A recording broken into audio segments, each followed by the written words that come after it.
Lámpara es a mis pies tu palabra, dice, y lumbrera a mi camino.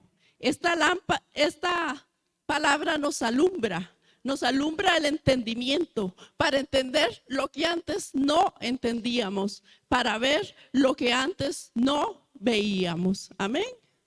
Vamos a esta palabra. En el Salmo 39, capítulo 5.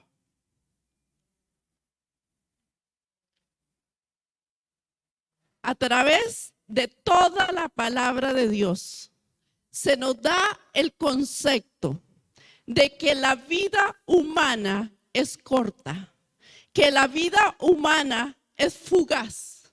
Dice que es como un pensamiento, dice que es como un soplo, como una flor que es cortada y se marchita. Ese es el concepto que se nos da en la palabra de Dios de la vida humana. En el Salmo 39, 5 podemos leer: he aquí, dice, diste a mis días ¿qué? Término corto, y mi edad, dice, es como nada delante de ti. Ciertamente es completa vanidad todo hombre que vive. Y si nos vamos al Salmo 90, capítulo 5, nos dice lo siguiente, capítulo 9, perdón, nos dice lo siguiente. Dice, porque todos nuestros días declinan a causa de tu ira, y acabamos nuestros años como ¿qué? Como un pensamiento. Y si vamos al libro de Job, en el capítulo 14, versículos 1 y 2, nos dice, el hombre, dice, nacido de mujer, corto de días y hastiado de sinsabores, dice que sale como una flor y es cortado y huye como la sombra y no permanece. Lindas palabras, ¿no? Para ilustrar una verdad que quizás no nos guste mucho, que la vida del hombre es como un suspiro, que es corto de días, que está hastiada de sinsabores, que se va como un pensamiento, que es como una flor que se corta y se marchita. Ante esta realidad, porque es una realidad, partiendo de esta visión, que la vida es corta, que la vida es fugaz y que hay sufrimiento en ella, surge una pregunta. Surge una grandísima pregunta. ¿Cuál es el sentido? ¿Cuál es la razón de la vida humana? ¿Qué es lo que en realidad le da sentido a la vida? ¿Qué es lo que hace que mi vida tenga sentido? ¿Qué es lo que realmente me conviene? Y uno dice, ¿qué pregunta? ¿Qué clase de pregunta? ¿Qué pregunta tan difícil?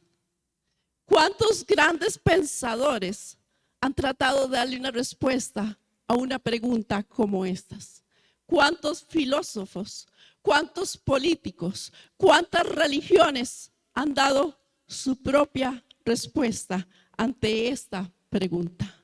La Biblia nos habla de un hombre que se hizo esa misma pregunta y dice que dedicó gran parte de su vida, dice que a buscar una respuesta a una pregunta de este calibre, examinarlo todo. Él dice que lo examinó todo, lo observó todo lo que había debajo del sol para tratar de darle una respuesta a una pregunta como esta. Vemos que es el autor del libro de Eclesiastés, 1000 años más o menos antes de Cristo, el rey Salomón, hijo del rey David, autor del libro de Eclesiastés, y él se llama a sí mismo en el libro, se identifica como el predicador. Dice que él observó cada cosa que había donde, debajo del cielo. Vio las relaciones de los hombres, vio el trabajo que el hombre hacía y dice que lo observó todo para buscar una respuesta. Vamos al libro de Eclesiastés capítulo 1, versículos 12 y 14. Y nos dice: yo, el predicador, rey sobre Israel en Jerusalén, di mi corazón, dice, di mi corazón a inquirir. Inquirir es indagar. Di mi corazón a inquirir, a buscar con sabiduría sobre todo lo que se hace debajo del cielo. Este penoso trabajo dio Dios a los hijos de los hombres para que se ocupen. Mire lo que dice él. Dice: miré todas las obras que se hacen debajo del sol, y aquí que todo es vanidad y aflicción de espíritu. Podríamos preguntarnos: ¿qué conclusión más extraña? ¿Qué pesimista? ¿Qué negativo? Investigarlo todo, verlo todo, observarlo todo, dedicar gran parte de su vida para llegar a la conclusión de que todo es vanidad y aflicción de espíritu. Podríamos decir: qué visión más negativa de la vida. Pensar que la vida del hombre no tiene sentido y que todo es vanidad. En el libro de Eclesiastés son más o menos 38 veces que aparece la palabra vanidad. Todo es vanidad.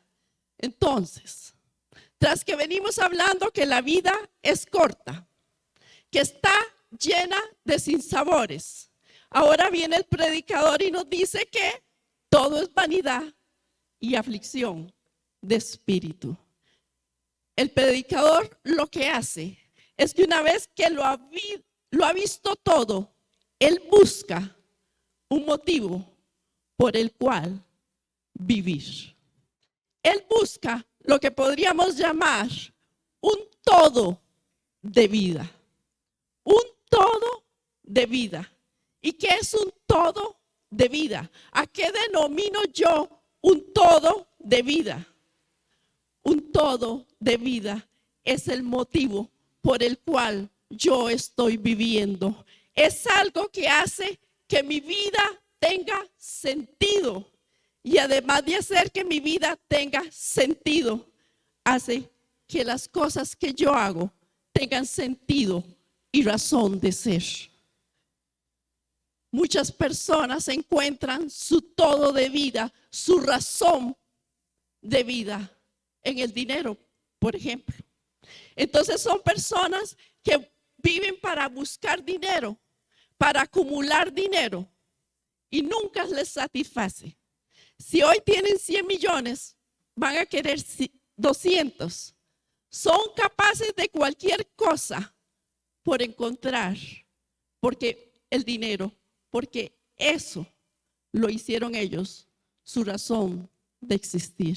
Y hoy encontramos las cárceles llenas de personas que hicieron cosas que no debían de hacer, pero las hicieron porque eso les iba a dejar mucha ganancia, mucho dinero. Hay otras personas que hacen su todo de vida en el estudio. Y no estamos diciendo que el estudio no es bueno, no. Estudie usted, prepárese para la vida. Todo lo que usted aprenda le va a servir. Pero si usted hace su razón para existir en este mundo, estudiar y estudiar, llenar paredes de títulos, licenciaturas, doctorados, y nunca terminan, porque siempre quieren otro título más. Hay otros que no se dan ni al dinero, ni tampoco se dan al estudio, pero se dan a los placeres mundanos. Y se entregan a la pornografía, a la lujuria, se entregan al sexo, a los vicios y al desenfreno. Y ahí está su razón de existir. Hoy día vemos que para mucha gente el tener muchos seguidores en las redes sociales es lo más importante para ellos. Tener notoriedad, tener influencia, que la gente los admire, que la gente los aplauda. Y suben fotos. Y el día que esas fotos no tuvieron muchos likes, muchos me gusta, no es un día bueno para ellos. Porque para ellos su razón de existir está en tener muchos seguidores en las redes sociales. Y un día se van a llegar a dar cuenta que eso no era lo más importante en esta vida. Que lo más importante en esta vida es tener 1 o 2 amigos, pero que sean los que van a estar contigo en las buenas y en las malas, que son los que te van a dar la mano para levantarte el día que caigas y no tener muchos fans en las redes sociales. Un todo de vida estoy denominando yo a algo por lo cual podamos nosotros decir, yo estoy viviendo por eso. Mi vida tiene sentido porque yo tengo esto. Y esto que tengo es mi todo de vida.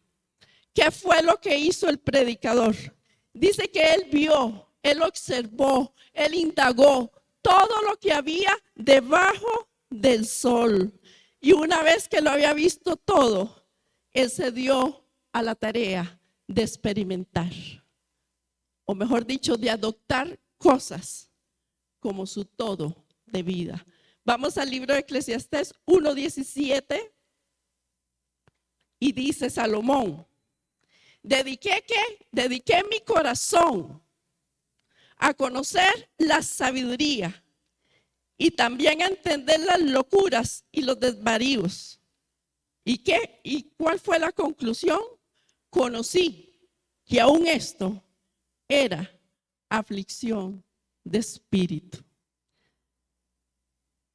La primera cosa que él adoptó fue buscar sabiduría y sabiduría y sabiduría. Pero nos dice que eso le trajo aflicción de espíritu. La segunda cosa que él adoptó, lo encontramos en el capítulo 2, versículo 1. Y dije yo en mi corazón, vea que todo es en el corazón de Salomón. Dije yo en mi corazón, ven ahora, te probaré con alegría y gozarás de bienes. Mas he aquí, ¿qué le resultó eso también? Vanidad.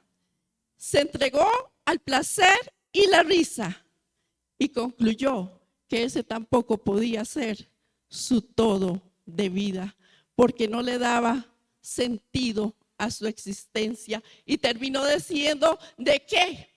¿De qué me sirve todo esto? El segundo experimento, ni el placer y la risa le dieron tampoco sentido a su vida. Y no es que la risa sea mala, la risa es buena. ¿Sabe usted que el reír es salud? ¿Sabe usted que cuando reímos soltamos sustancias tan beneficiosas para el cuerpo como lo son la serotonina, como son las endorfinas también? Lo contrario a cuando nos enojamos, ¿verdad? Que soltamos sustancias que no son beneficiosas para el cuerpo. Tercer experimento que hizo Salomón está en el capítulo 2, versículo 3. Dice, propuse ¿dónde? En mi corazón. Agasajar mi carne con vino y anduviese mi corazón en sabiduría con retención de la necedad, hasta ver cuál fuese el bien de los hombres en el cual se ocupan debajo del cielo todos los días. Tercer experimento, el vino. Y el vino también falló, porque se dio cuenta que en el vino no estaba su sentido de existencia. Y se va al cuarto experimento, Salomón. Y esta vez nos dice que intenta con el materialismo, con el mucho tener. Y entonces eso lo encontramos a partir del versículo 4. 2:4. Y entonces nos dice Salomón, engrandecí mis obras. Edifiqué ¿para quién? Para mí, era para él. Casas, planté para mí viñas. 5. Me hice huertos y jardines y planté en ellos árboles de todo fruto, dice. 6. Dice, me hice estanques de agua para regar de ellas el bosque donde crecían los árboles. 7. Dice que compró siervos y siervas y además tuvo siervos nacidos en casa. También tuvo posesión grande de vacas y de ovejas, más que todos los que fueron antes de mí en Jerusalén. Me amontoné, dice, también plata y oro y tesoros preciados de reyes y provincias. Me hice de cantores y cantoras y de los deleites de los hijos de los hombres, de toda clase de instrumentos de música. 4. experimento, materialismo. Hizo casas, hizo viñeras, jardines, sembró huertos, plantó toda clase de árboles frutales. Dice que hizo represas de aguas para regar esos árboles. Tuvo siervas, vacas, ovejas. Amontonó el oro y la plata. Tuvo coro de hombres y mujeres que cantaban para él. Gozó de todos los placeres humanos.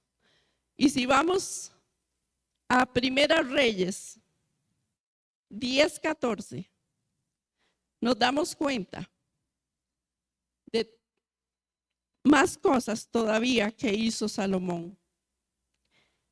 Dice que el peso del oro que Salomón tenía de renta cada año eran 666 talentos de oro, que equivalen más o menos a 22,000 kilos de oro por año. En el 16 dice que hizo también el rey Salomón 200 escudos grandes de oro batido, de 600 ciclos de oro. Gastó en cada escudo. Hoy día sería un aproximado de $76,800 en cada escudo. Si nos vamos al 18, nos damos cuenta que también hizo el rey un gran trono de marfil, el cual cubrió de oro purísimo. Si nos vamos al 21, nos damos cuenta que todos los vasos de beber del rey Salomón eran de oro. Y asimismo toda la vajilla de la casa del bosque del Líbano era de oro fino. Nada era de plata, porque en el tiempo de Salomón la plata no era apreciada.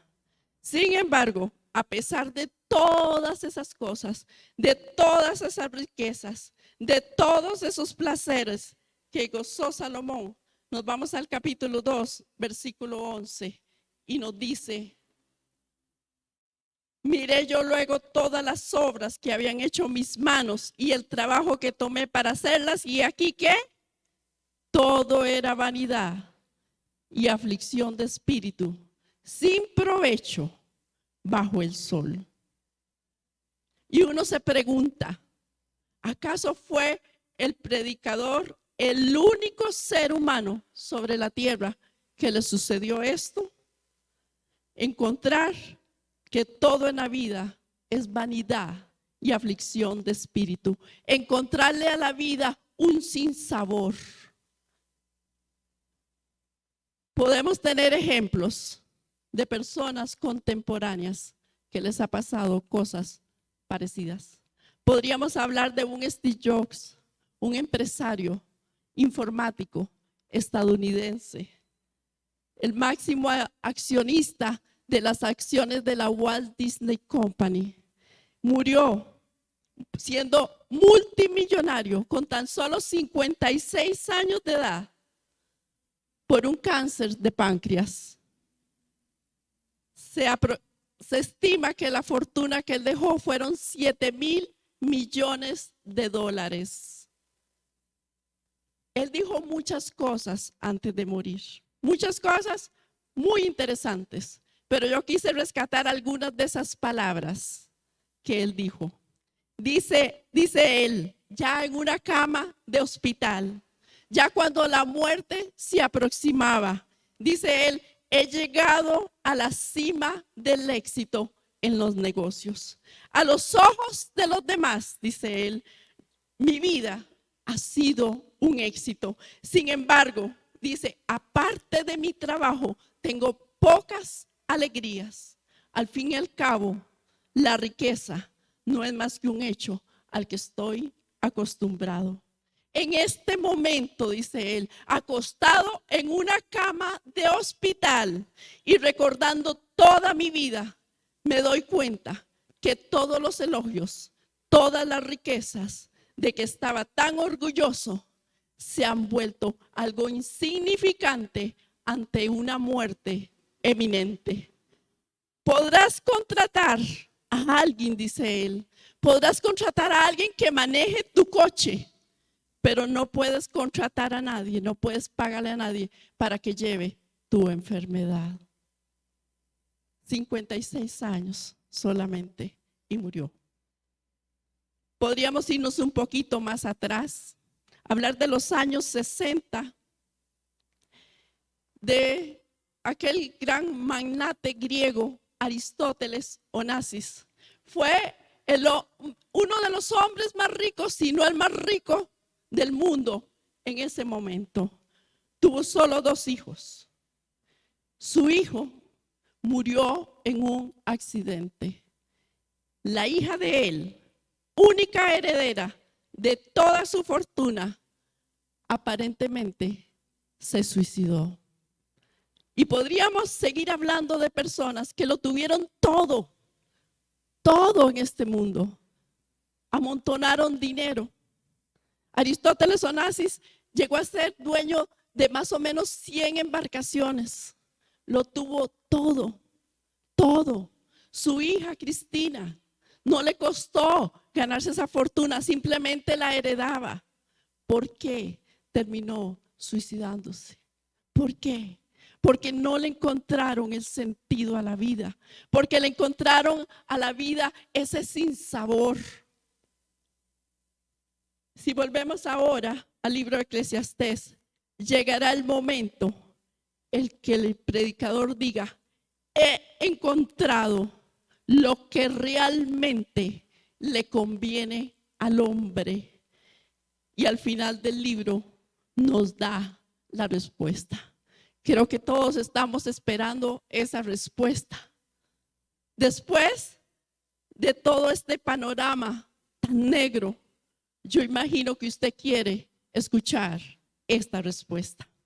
Capítulo 2, versículo 24. Nos dice Salomón, no hay cosa, dice él, no hay cosa mejor para el hombre que coma y beba y que su alma se alegre en su trabajo. Pero un momento, nos vamos a detener aquí. Porque él dice que no hay cosa mejor para el hombre que coma y beba y que se goce, se alegre en su trabajo. Pero yo pregunto, bueno, ¿no fue eso lo que él había hecho? ¿No era que había comido, había bebido y se había alegrado? ¿No era eso lo que él había hecho? Claro que sí. Y si esto era bueno y ya lo había hecho, ¿por qué no había encontrado una respuesta? Sigamos leyendo. Dice, he visto que esto viene de la mano de Dios. Ahí está la clave. Viene de la mano de Dios. Reconocer que las cosas no vienen solas, vienen de la mano de Dios. El problema era que el predicador se había entregado a cada una de esas cosas, pero él hasta el momento no había reconocido la intervención de Dios en cada una de esas cosas. Se entregó a la sabiduría y fue la sabiduría y él. Fue el vino y él. Fue el materialismo y él. Dios no intervenía. Pero ahora él reconoce que todo eso es bueno porque viene de la mano de Dios. ¿Qué quiere decir esto? A ver, que una de esas cosas son un medio que Dios usa para hacernos felices. Que cada una de esas cosas es un medio que Dios usa para bendecirnos aquí en la tierra. Pero no podemos hacer de ninguna de esas cosas nuestra razón para vivir. No podemos hacer de ninguna de esas cosas nuestro todo de vida.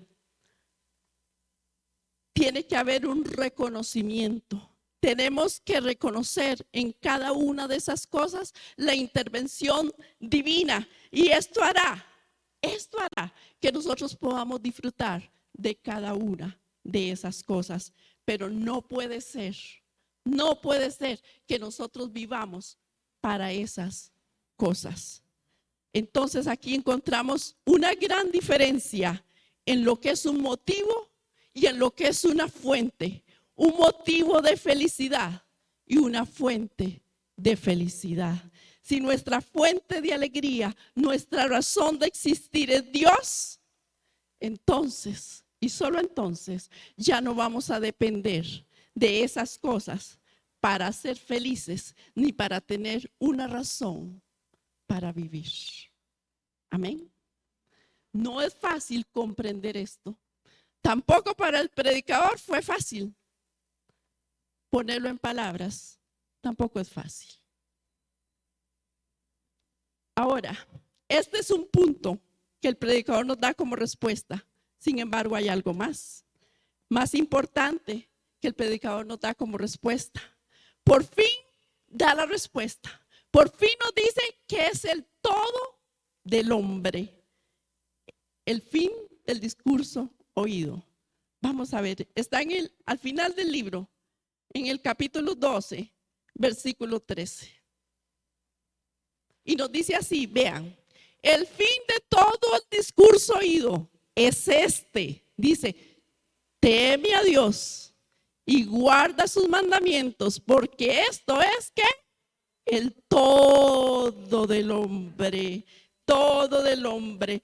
Antes, él nos había hablado de que todo en esta vida era vanidad, que las cosas de esta vida son pasajeras, son transitorias, son vanas.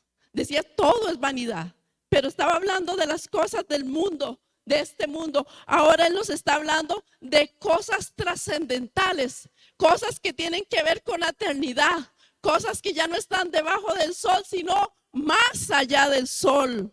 Ahora les habla de cosas trascendentales y nos da la respuesta y nos dice, teme a Dios. ¿Cuál es la filosofía que caracteriza esta generación? La filosofía que caracteriza esta generación dice, si eso te hace sentir bien, hazlo.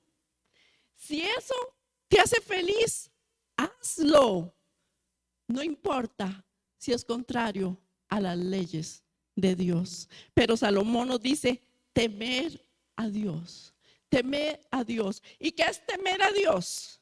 Bueno, cuando nosotros tenemos miedo de algo, ¿qué hacemos?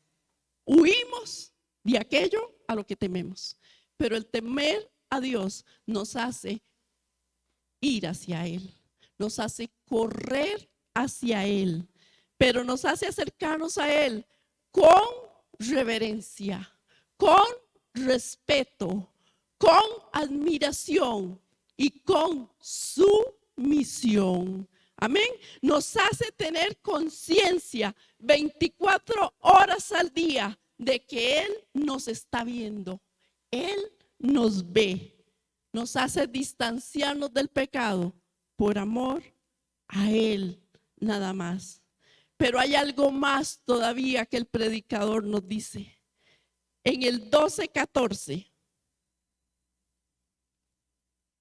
nos dice, porque Dios traerá toda obra a juicio, juntamente con toda cosa encubierta, dice, sea buena o sea mala. Y 1000 años después, el apóstol Pablo nos está confirmando esta palabra. Y nos dice en 2 Corintios 5:10, nos dice, porque es necesario, dice Pablo, es necesario que todos nosotros, ¿quiénes? Todos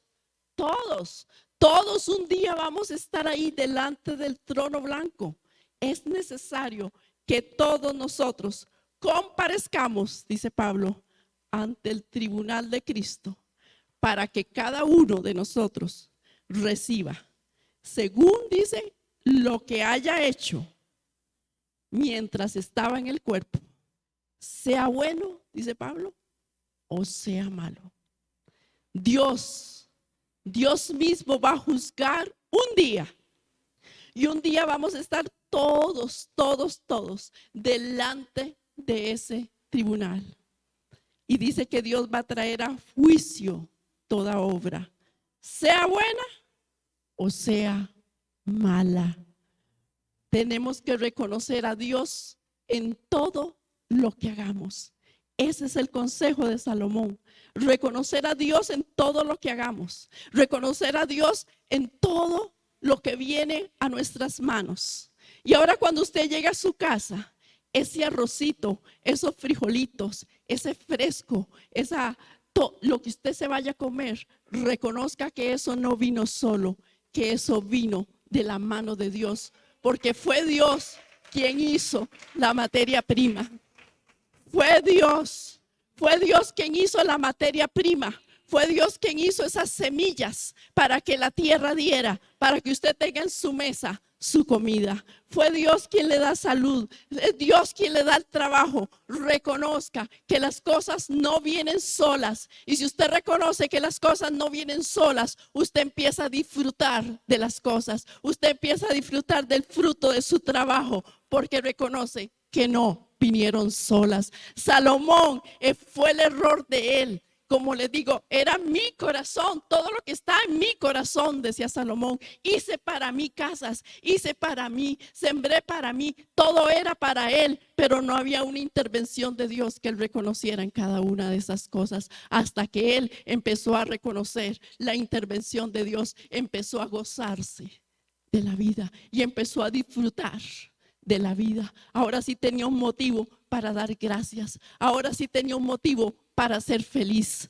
No estaba en las casas, no estaba en todo lo que tenía. Era nada más de reconocer que todo viene porque Dios te bendice aquí en la tierra. Tenemos que reconocer que todo viene de la mano de Dios. Reconocer a Dios en todo lo que hagamos. Tenemos que reconocerlo a Él en el trabajo, en el dinero, en los amigos, en la familia, en sus sueños, en el estudio, en sus anhelos, los anhelos del corazón. Todo eso tiene que girar alrededor de Dios. Tenemos que reconocer que nada de eso viene solo, sino que todo eso viene de la mano de Dios. Reconocer que cada una de estas cosas son un medio que Dios usa para bendecirnos en esta tierra. Pero no podemos hacer de ninguna de esas cosas nuestra razón de vivir. Porque si hacemos de cualquier de estas cosas nuestra razón de vivir, le vamos a encontrar un sinsabor a la vida. Le vamos a encontrar un sinsabor a la vida.